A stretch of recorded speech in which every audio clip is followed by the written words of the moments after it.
Hi, everyone, and welcome to The Explainer. I am so thrilled to have you here today. Now, I know you appreciate getting right to the core of complex topics, and today, well, we're embarking on a truly fascinating deep dive.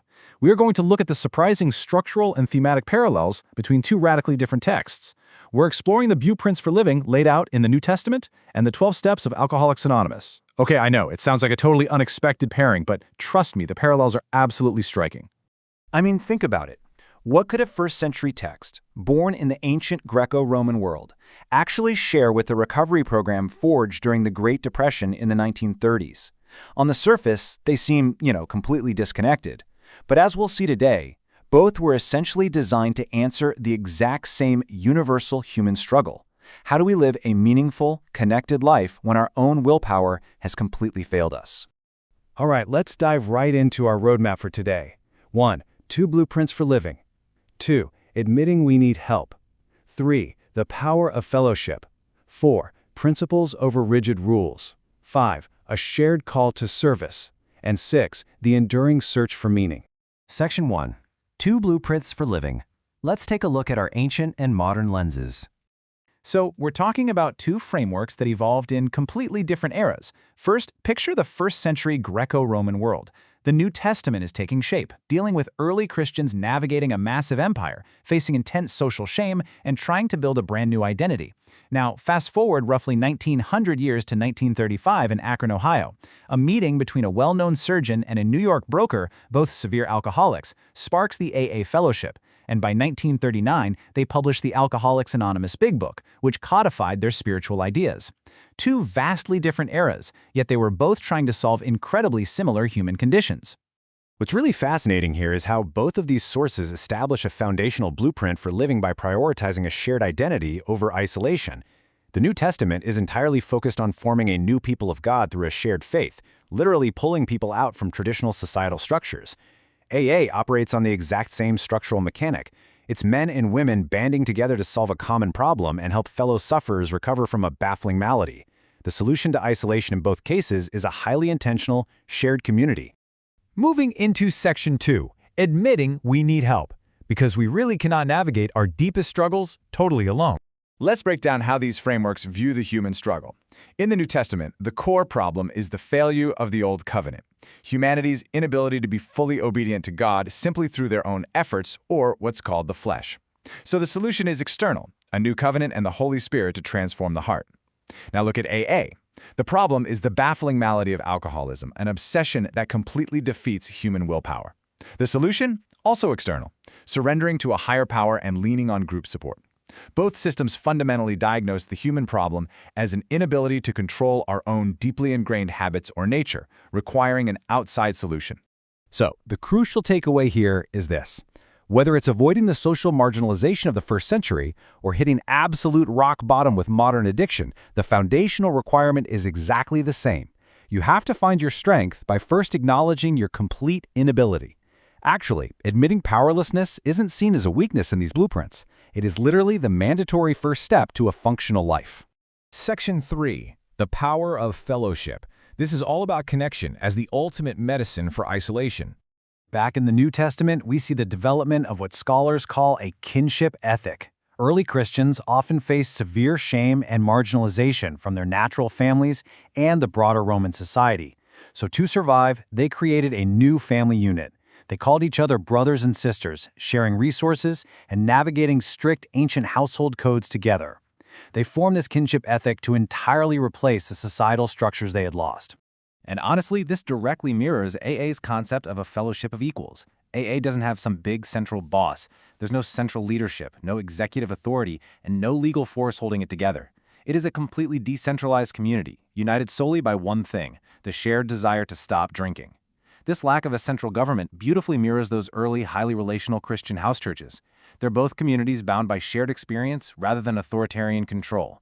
So, when you don't have a CEO, what do? You use a foundational text.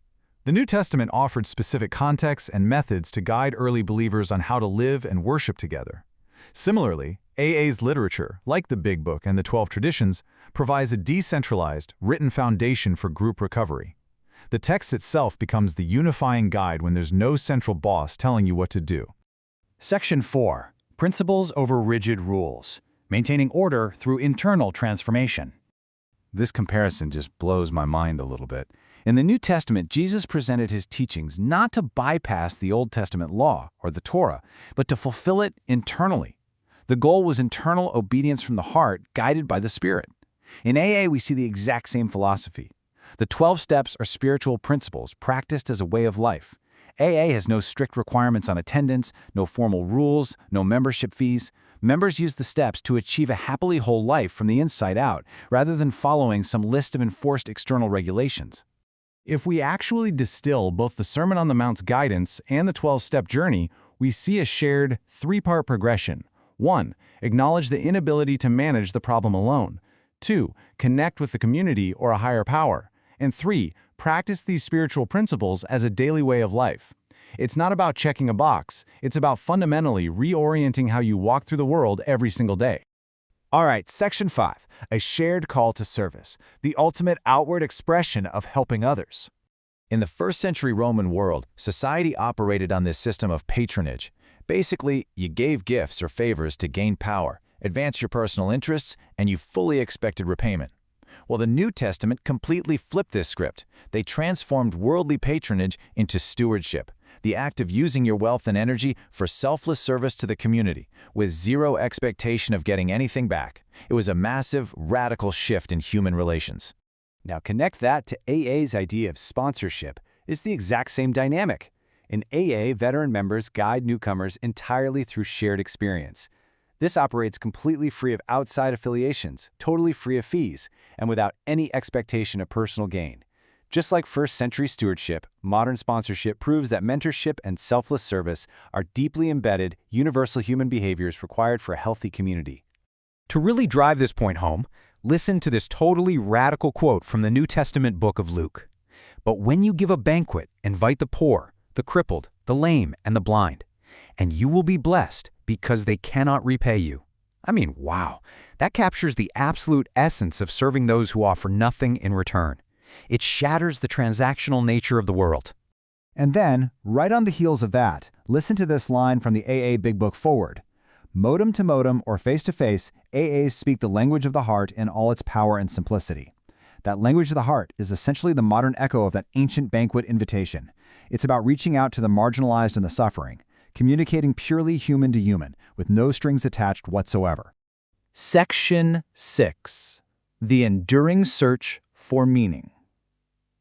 Let's look at the long-term goals of these blueprints. So what is all of this actually building toward? Well, for the New Testament, it's about fulfilling the fruits of the kingdom. For AA, it's about expelling the obsession to drink. But ultimately, the shared goals are identical. It's about becoming happily and usefully whole, maintaining unity without top-down authority, and consistently passing the message to the marginalized beast. Both of these blueprints ultimately lead to a life that is useful, deeply meaningful, and continuously focused outward on the community. So, wrapping this all up today, we've got two completely wildly distinct eras, the Roman Empire and the industrial 20th century. Yet they reveal one enduring truth. Whether you're trying to survive the social shame and marginalization of a first-century society, or you're trying to climb out of the darkest moments of addiction today, the structural solution remains absolutely identical. As humans, we need connection, we need purpose, and we desperately need a supportive, principle-based framework to live by. Which brings us to the big question.